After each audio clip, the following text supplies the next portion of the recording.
Hey everyone, I just wanted to take a quick moment or two of your time if I could to announce that I will be commentating again, but this time for the London Internationals 2018. I'm super excited to have been given the opportunity after the Birmingham Regionals. However, the event will be taking place between the days of the 17th all the way up to the 19th of November at the XL Arena in London. But if you're not able to attend and would like to watch it from home on Twitch, all the links are within the description box below. Alternatively, feel free to follow me on Facebook. I will also do my best to keep you updated throughout the entire tournament.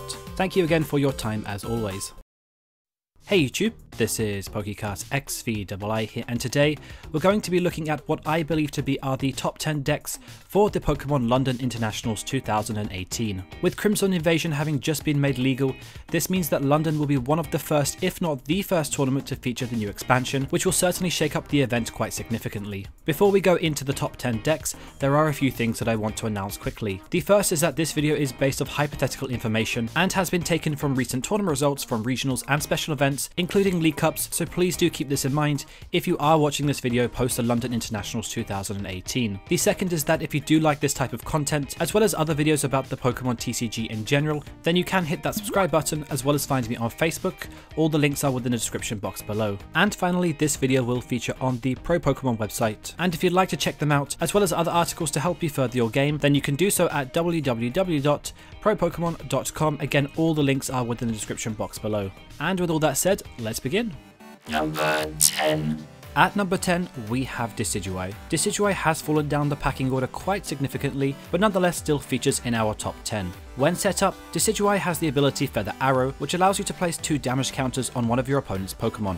Pair this with multiple Decidueyes, and you can be putting up to 4 or even 6 damage counters on your opponent's Pokemon, which, when considering the format is heavily run by Stage 1 and Stage 2 GXs, combos very nicely with Espeon-EX's Miraculous Shine, allowing you to de-evolve those Pokemon back down and knocking them out in the process, since they'll all have low HP. With that, Decidueye relies on spread damage, so playing cards like Tapu Koko is a no-brainer, and of course, Alolan Vulpix for the early game setup. You can also utilize Alolan Ninetales GX for the Ice Blade attack, and of course its GX attack in Ice Path. Even more so, you now have the Ninetales from Burning Shadows, which has the Luminous Barrier ability, which makes a great wall when trying to spread damage against your opponent's EX and GX Pokemon. Decidueye's main flaw stems from the loss of Forest of Giant Plants, and while this deck is still viable, is much slower to set up now. Being slower to set up means that it has become a lot more inconsistent, as well as fire decks like Volcanion and Ho-Oh still lurking around, which can hit you for weakness. With Gardevoir-GX also being a strong presence within the format, Sylveon GX's Plea attack can also be quite hazardous to your deck, since it does force you back at least 2 turns, having to get your Rowlets into play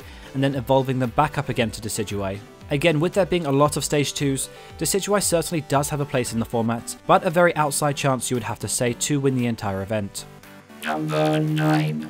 At number 9, we have Vikavolt Tapu Bulu GX, abbreviated as Vikabulu. This deck stems from Vikavolt, which when set up, uses the ability Strong Charge, and searches out a Lightning and Grass energy, which makes Tapu Bulu GX a great partner since you can keep spamming Nature's Judgment, not worrying about the energy discard, since you can just keep using Strong Charge again the following turn. When you add cards to the equation like Choice Band and Professor Kukui, you can get as high as 230 damage for a single attack, which is just insane and one-shots most things within the format. Without decks like Mega Rayquaza EX in the format, which can one-shot most things in a single turn, Vikabulu could certainly be a decent play at this point in the season. Vikabulu in this format is a bit of a glass cannon, and while that it does have a lot of potential to do extremely well, it can be a little inconsistent at times. With having no VS Seeker in the format, this makes it quite difficult to recover that one Professor Kukui when you need it most, and to hit for those high numbers. Tapu Bulu relies on one-shotting those big GXs, and if it doesn't, it can certainly make the prize exchange quite unfavourable, since you'll be committing a lot of resources to losing a Tapu Bulu or 2, whereas other GXs like Golisopod can be picked up with Acerola, and Gardevoir can usually take a hit or 2,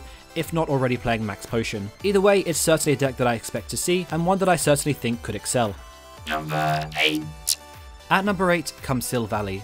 This is a new card that was released in Crimson Invasion, and is one of the few GXs that has taken a lot of people's interest. Having the ability Gyro Unit gives all of your basic Pokemon free retreat, which immediately shows how versatile this card is. However, Silvally does have the attack Turbo Drive that deals 120 damage, and allows you to attach a basic energy card from your discard pile to one of your Pokemon on the bench. That's the main focus of this deck. It also has a solid GX attack in Rebel, which deals a nice 50 damage to all of your opponent's bench Pokemon, setting up some pretty nice numbers to hit indeed. From there, you have a few ways to play Silvally. However, the most effective and probably the most common way to play it is alongside metal attackers, since metal seems to be quite an effective type to play at the moment. With metal you can hit weaknesses such as Gardevoir and Sylveon-GX, as well as not forgetting that Ninetales is still lurking around there as well. Such Pokemon like Registeel for a single metal energy, deals 30 damage with a built-in energy acceleration, and does one-shot basic Pokemon like Alolan Vulpix and Ralts to name a few. Not forgetting that type Null has a solid 110 HP in itself, with a decent 30 damage for just a single double colourless energy, which can certainly add up some numbers, especially when you put a choice band into the equation. Other Pokemon that you can also include are things like Cobalion, Necrozma-GX, and even Magearna-EX for its Mystic Heart ability. Not forgetting that you can also play the memory cards to hit some more weaknesses with Silvally. While Silvally is predominantly a basic deck and doesn't really get hurt by things like Espeon-EX, having just been released doesn't have too much tournament experience behind it, which begs the question whether it's a novelty deck or not, and capable of going far within the tournament. Either way, it's certainly a deck that I think will feature in some form or another. Number 7. At number 7 we have Buzzwole. Buzzwole-GX is one of the new Ultra Beasts that has taken the interest for a lot of players. It does have a solid 190 HP, although a weakness is Psychic, which has hit Buzzwole quite hard considering how popular Garbodor is. Nonetheless, its first attack in Jet Punch deals a solid 30 damage to one of your opponent's bench Pokemon, which is pretty good and does rack up some decent numbers. Knuckle Impact for 3 fighting deals 160 damage, although you then can't attack the following turn with Buzzwole, and for the same amount of energy, Absorption-GX deals 40 damage for each prize card remaining. When you add a choice band and a strong energy into the mix, Buzzwole can be quite a tank to try and take down. You can also pair Buzzwole with Silvally-GX, since it is a colourless Pokemon as a late game sweeper, and even run Espeon-EX to de-evolve those big Stage 1 and Stage 2 Pokemon, since you can get some early damage on the board with Jet Punch. Depending what way you choose to build the deck, you could even consider something like a Buzzwole Garbodor deck, and even consider things like Potown, however that would be open for interpretation. In theory, Buzzwole should be quite good against Stage 2 decks like Gardevoir with Espeon-EX, although like Silvally, with no previous tournament experience behind it, it does question whether it's a novelty deck or not. That, and it does have a Psychic weakness, which is hit quite hard by Garbodor, but nonetheless, is still certainly worthy of a top 10 finish for the London Internationals. Number 6. At number 6 we have Zoroark Ninetales, a relatively new concept from Shining Legends. What I really like about this deck is the versatility. Zoroark-GX is a stage 1 with 210 HP, an ability with 1 attack and a GX attack. Trade allows you to discard 1 card from your hand and then draw 2 cards in the process, which is great when trying to bail out of a late game N, and of course stacks, meaning that you can use it more than once if you have more Zoroark-GXs in play. Its attack in Riotous Beating deals 20 damage times the amount of Pokemon that you have in play for a single double colourless energy, and its GX attack for 2 Darkness allows you to copy one of the attacks from one of your opponents, although this isn't used so much since you don't normally play Darkness energy. You could also include the Breakthrough Zoroark, which with the Float Stone gives your Pokemon much more flexibility, as you'll be able to use stand-in and then switch back out to whichever Pokemon that you please. Mind Jack is also a great attack and will certainly make your opponent cautious about benching too many Pokemon. Its secondary attacker, or arguably its main attacker in Ninetales, plays both the Ninetales-GX and of course the Luminous Barrier Ninetales, which can both be fueled with Aqua Patch. Having Ice Path its GX attack will certainly make your opponents more weary of attacking, since they won't want the retaliation in the process. Blizzard Edge for 2 water and a colourless deals 160 damage, however this can be powered up through things like Choice Band and Professor Kukui. You do have Alolan Vulpix, which does help you in the early game setup, and overall this deck can hit some pretty big numbers when in full swing. And finally, you also have Tapu Koko, which is great for the free retreat, since it not only spreads damage but also allows you to use Aqua Patch and then retreat back into a fully powered up Ninetales. Since you do have means of sniping with Ninetales' Ice Blade and Tapu Koko's Flying Flip, you may even want to consider a single Espeon-EX, since it is splashable and will certainly put in a lot of work against those big Stage 2 GXs. With Metal slightly on the rise, and people teching Buzzwole if not playing it as a main deck, this may be something worth considering when playing Ninetales Zoroark. Not forgetting that you also have Gallade in Gardevoir-GX. What I really like about this deck is just how consistent it is, and is certainly one that I think will make a showing for the event. Number 5. At number 5 we have VOLCANION-EX. Volcanion is still a pretty solid choice in the format, just because it's consistent and does hit a few weaknesses, with the ability to one-shot most things. It's also a dual type, which can certainly have its advantages. Volcanion-EX has the ability Steam Up, which discards a single fire energy from your hand and allows your basic active fire Pokemon to do 30 more damage. This stacks, so the more Steam Ups that you can use, the more numbers you'll be able to hit, which can certainly be quite intimidating to play against. Volcanic Heat deals 130 damage for 3 energy, 2 fire and a colourless, but means you then can't use the attack the following turn. With cards like Guzma and Floatstone in the format, this is easily fixed, as you want to be using this as consistently as possible to get those big KOs. Following that, you also have the non-EX Volcanion, which acts as an energy accelerator as well as allows you to apply early game pressure when you start adding things like Choice Band and more steam ups into the equation. The other tech that you can also include is Kiawe, which searches you out for basic fire energy and attaches them to one of your Pokemon. However, this does end your turn immediately. If you're going first, you can just search it out with Tapu Lele GX, since you won't be able to attack anyway. Arguably the best Pokemon to utilize Kiawe is Ho-Oh GX, since it has the Phoenix Burn attack for 180 damage, made stronger with things like Steam Up and Choice Band. You could also include Turtonator GX, although what Ho-Oh has going for it is that it does share a different weakness in Lightning, which can certainly be quite useful if you are paired against the mirror, or even something water related. If you choose to, you could also add Salazzle GX, which has been known to be paired with Ho-Oh GX, however this is arguably a different deck archetype in itself. Arguably without VS Seeker in the format, this deck can burn out towards the later game, although you do have Starmie from Evolutions with its ability Space Beacon to recover some basic energy. You'll also want to, like Vikabulu, be one-shotting most things that you're playing against, otherwise if you don't, this can create quite an unfavourable prize exchange. Nonetheless, it's still a pretty consistent choice, and one that I fully expect to see feature. Number 4.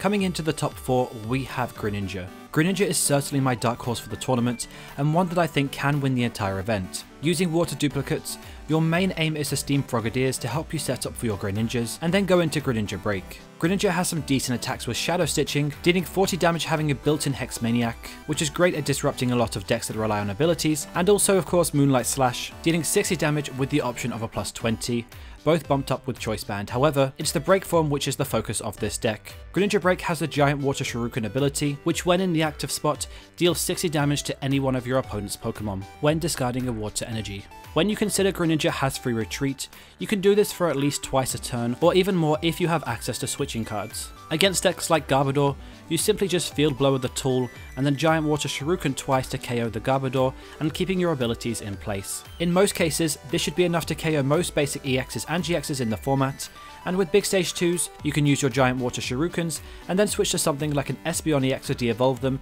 and KOing them in the process. Since you don't have a GX attack within your deck, you could think about playing something like a Tapu Fini GX, since its GX attack in Tapu Storm GX is a great way of getting rid of something in your opponent's active spots, which is proving to be quite difficult to take out, all for just a single water energy. Again, Greninja is my dark horse for the tournament, but having a grass weakness does struggle with things like Golisopod, since any damage that you drop on them can be reversed with things like Acerola, not forgetting that they can hit you for weakness. The promo Giratina can completely shut this deck down with its ability Devour Light, since it only needs to be on the bench and forces a Guzma for you to knock it out, if players decide that it's worth playing. And finally, if you do have a couple of your Frogadiers prized, this can be extremely difficult to set up and keep streaming your Greninjas, since you'll be limited as to how many that you'll be able to get into play. With that said, I certainly think that Greninja is certainly a high risk, high reward deck, but will it be able to go all the way? We'll have to wait and find out.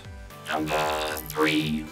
In third spot, we have GOLISOPOD-GX. Already being a stage 1 is pretty efficient, since you don't need to go through the whole rare candy process to get it into play. Golisopod has a pretty big 210 HP, with 2 attacks and a GX attack and a weakness to fire. Armor Press for 100 damage with a buffer of 20 the following turn is a decent attack for a grass and a double colorless, although its main attack in First Impression, which deals 30 damage plus 90 more if it's become your active Pokemon this turn, including an extra 30 if you have a Choice Band attached. Crossing Cut GX is also a pretty solid attack with a Choice Band that can hit 180 damage, a great number for one-shotting some basic EXs and GXs, while also retreating to the bench in the process. Since First Impression is so energy efficient, you can play it with cards like Acerola, which prevents your opponent from being able to KO your Golisopods, and in the process allows you to bring up another Golisopod, which hits 120 damage having just been promoted to the active spot. Given that you do need at least 1 damage counter on Golisopod to use Acerola, so for that reason you do run Rainbow Energy, which combos very nicely and provides you not only synergy within the deck, but also the option of using other Pokemon. For support, you do have Garbodor, which has the Trash Alliance attack, and certainly does make your opponents very cautious as to how many item cards they play, as well as the Garbodor with the Garbon Toxin ability, shutting off all abilities within the game and putting you in a very commanding position. Golisopod's weakness stems from not being able to one-shot things in the format, which it usually does in about 2 or 3. If you're dealing with something that's quite intimidating and need to get it off the board quickly, Golisopod doesn't really have much of an answer to that. Also, with decks like VOLCANION-EX still in the format, this may be something worth being cautious about. Other than that, it's probably one of the most consistent decks in the format, and a really strong choice for the top deck at the London Internationals. Number 2. In second spot is Drampa Garbodor. This is a deck that already has proven success to its name for having done so well previously. This deck functions around Drampa-GX with its Righteous Edge attack, for a single colourless, which is a great way of applying early pressure and removing special energy from the board, but more importantly with its Berserk attack, for 3 colourless and deals 80 damage plus 70 more if any of your Pokemon have any damage counters on it. Naturally you want to be making the most of this effect, however, having greatly damaged Pokemon is never a good thing, which is where Rainbow Energy comes in. Rainbow Energy provides an energy of every typing and places 1 damage counter in the process, and with a choice band you can hit a solid 180 damage, KOing most basic EXs and GXs in the format. This also allows you to utilise Garbodor with Trash Launch, and of course the Garbotoxin Garbodor, which helps lock down your opponent's abilities. Since you are playing Rainbow Energy, having Pokemon that can function off just a single energy might also be worth an addition, such as Buzzwole-GX, which helps you apply early pressure in the game, while also targeting Pokemon on the bench. Following that you also have the Big Will-GX attack, which is certainly useful in some situations when you do have a dead hand, although do keep in mind that your opponent can N you, making your GX attacks slightly less effective. Since you want to be trying to one-shot everything within the format, sometimes those big stage 2s could be quite difficult to take out, so for that reason this deck does run a heavy count of Potown, since it does punish your opponents for evolving their Pokemon, and in the process attempts to put everything into one-shot range. The main weaknesses of this deck stem from having to power up Drampa-GX. Because you do run a lot of special energy, there's no real acceleration to the deck, and if you are being forced back a lot, it can make Drampa quite difficult to power up, even more so if they're able to one-shot you in return. With that said, this deck does struggle quite a bit against Gardevoir, just because Twilight GX can recycle most of their item cards, meaning that Trash Launch can be more or less useless, while Plea from Sylveon GX can pick up your Drampas and putting you back quite significantly, since you'll then have to reattach all the energy. You do have Garbodor to shut down their abilities, but even then, Gardevoir just hits too many perfect numbers, and they also have Galley too. If you choose to, you can go more down the Espeon GX route, which is played a little differently since you run basic Psychic Energy, since you want to utilise Eevee's Energy Evolution ability to get out your Espeon GX much faster. Espeon is certainly a solid choice, and certainly one that a lot of players are leaning towards at the moment. However, with all that said, I still think that Drampa Garbodor or even Espeon GX with Garbodor will still see a lot of play, so definitely be prepared to play against it if you are heading to this year's internationals. Number 1. And finally the big number 1, and at first place we have Gardevoir-GX. When set up, this is without a doubt the most powerful deck within the format. Gardevoir is a stage 2 with an attack in Infinite Force, dealing 30 damage for every energy attached to both active Pokemon. When you combine that with its ability Secret Spring, you can attach a fairy energy from your hand to one of your Pokemon, and in this case rack up the damage with Infinite Force. Not forgetting that this stacks so you can use it as many times as you have Gardevoirs. And following that you also have its GX attack in Twilight GX, which is great at recycling things that you need later game, but also does wonders against Garbodor with Trash Lance, since you can just recycle all of your item cards and leaving it null and void. Along with Gardevoir, you also have Gallade, which is a great non-EX GX attacker, but also has the ability Premonition, allowing you to rearrange the top 5 cards of your deck, and if you run Octillery with Abyssal Hand, you can then just draw into those cards, adding a lot of consistency to the deck when set up. Gallade is also great at hitting some weaknesses within the format, like Zoroark and Drampa-GX to name a few, and another viable Pokemon that you can include to the deck is Sylveon GX. Again, Eevee does have the ability Energy Evolution,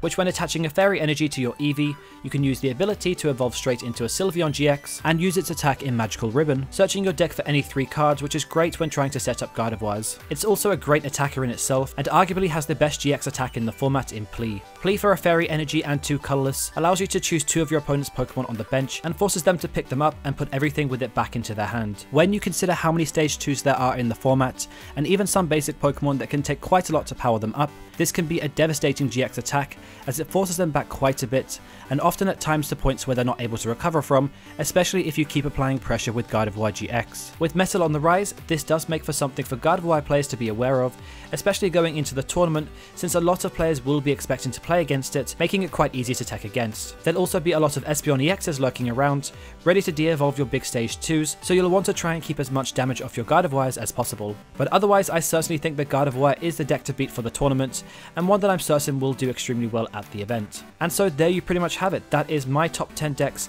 for this year's London Internationals 2018. If you did like this video and you would like to see more Pokemon related content, you can do so by checking out the annotations at the end of this video. Alternatively, you can subscribe to the channel, while also not forgetting that I am on Facebook, and if you want to, you can also check out ProPokemon. All the links will be in the description box below. Otherwise, thank you very much for watching, and I will see you all next time.